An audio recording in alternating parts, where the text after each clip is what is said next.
Breaking news. 6 of America's most powerful airlines have just been banned from flying into Canada in 2025. No, this isn't clickbait. No, it's not a drill. This is a full-blown international travel meltdown affecting millions of passengers. What happened? Who's to blame? And how will it affect you, whether you're a Canadian, an American, or just someone planning to travel through North America? Welcome back to Voyage Pulse, your go-to channel for unfiltered, provocative global travel updates. Smash that subscribe button and turn on notifications because today, we're diving into a story that the mainstream media isn't telling you. You ready? Let's go.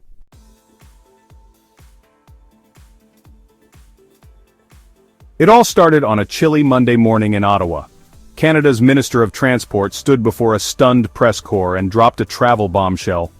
Effective immediately, the following 6 American airlines are barred from entering Canadian airspace: American Airlines, Delta Airlines, United Airlines, Southwest Airlines, Spirit Airlines, JetBlue Airways. The reason? Officially, non-compliance with Canadian aviation security and environmental standards. Unofficially, the political tensions are off the charts.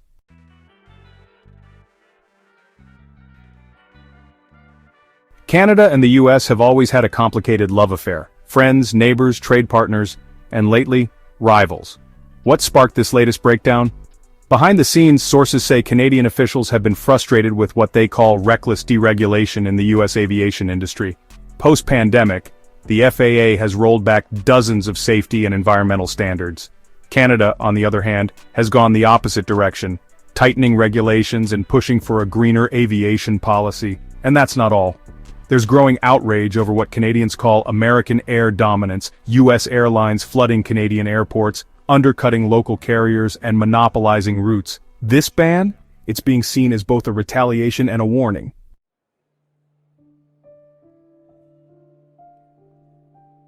Let's break down the damage. American Airlines was operating over 120 weekly flights into Toronto, Vancouver, Montreal, and Calgary. Gone. Delta Airlines, nearly 90 flights per week. Gone. United Airlines had a stronghold in business routes from Chicago and New York.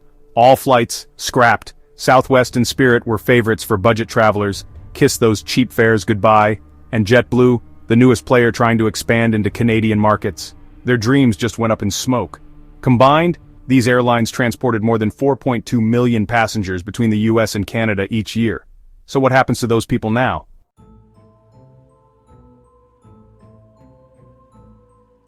If you're watching this thinking, hey, I'll just fly another airline, not so fast. With 6 of the biggest American carriers banned, ticket prices are exploding. Local Canadian airlines are scrambling to meet demand. Flights are being delayed, rerouted, and in many cases canceled entirely. And let's talk about connecting flights. If your itinerary included a stop in Canada on the way to Europe or Asia, you're in serious trouble. We've seen reports of Americans stranded at airports, forced to rebook with European carriers at triple the cost. Some were even denied boarding altogether. And there's worse news for dual citizens and students.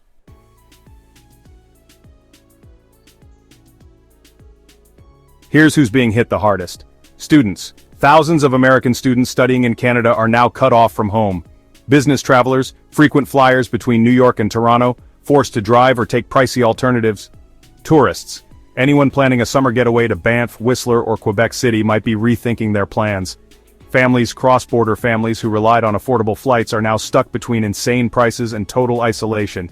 And what about refund policies? Brace yourselves. Most banned airlines aren't offering full refunds unless the ticket was refundable. Travel insurance? Many policies don't cover political bans. You see where this is going, right?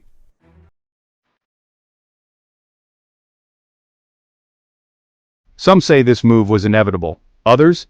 They smell a conspiracy. Is Canada really acting on safety concerns, or is this part of a broader campaign to push back against American influence? Dig deeper and you'll find recent lobbying from Air Canada and WestJet demanding fair competition, climate activists pushing Trudeau to reduce carbon-heavy flights, political pressure from voters frustrated by overcrowded airports and American brands. There are even whispers, and we stress unconfirmed whispers, that China and the EU are watching closely, considering similar moves. Imagine that, a domino effect that isolates American air travel.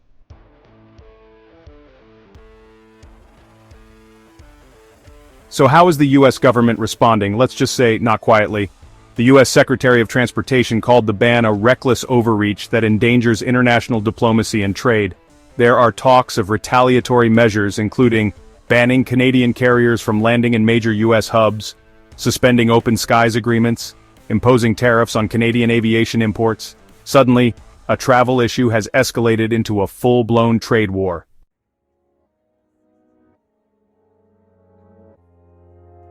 So what can you do if your favorite airline is banned? Here are some tips.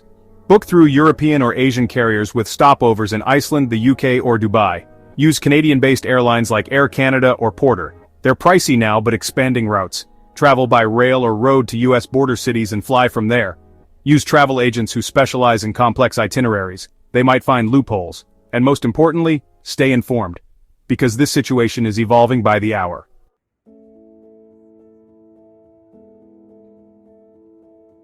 We asked you, our viewers, how this ban is affecting your travel plans.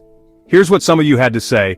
At JetSitMom23, booked a $500 flight to Montreal, now rebooked through Iceland for $1,800. Outrageous. At TravelTechie99, finally, Canadian airports were being taken over. Let local carriers breathe. At Global Nomad 21, the start of travel apartheid. What's next? No-fly zones by passport color? What do you think? Drop your thoughts in the comments below.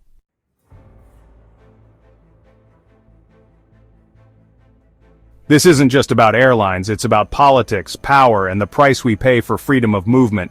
As tensions rise between nations, you, the traveler, are caught in the middle. And if 6 airlines can be banned overnight in 2025, what happens in 2026? What other countries might follow? And is this the beginning of the end of globalized travel as we know it? Don't be left behind. Subscribe to Voyage Pulse for real-time travel alerts, policy breakdowns, and in-depth stories that shake the skies. Share this video, tag a traveler, and tell us your story in the comments below. Because one thing's for sure, this isn't the last airline ban you'll see. Not by a long shot.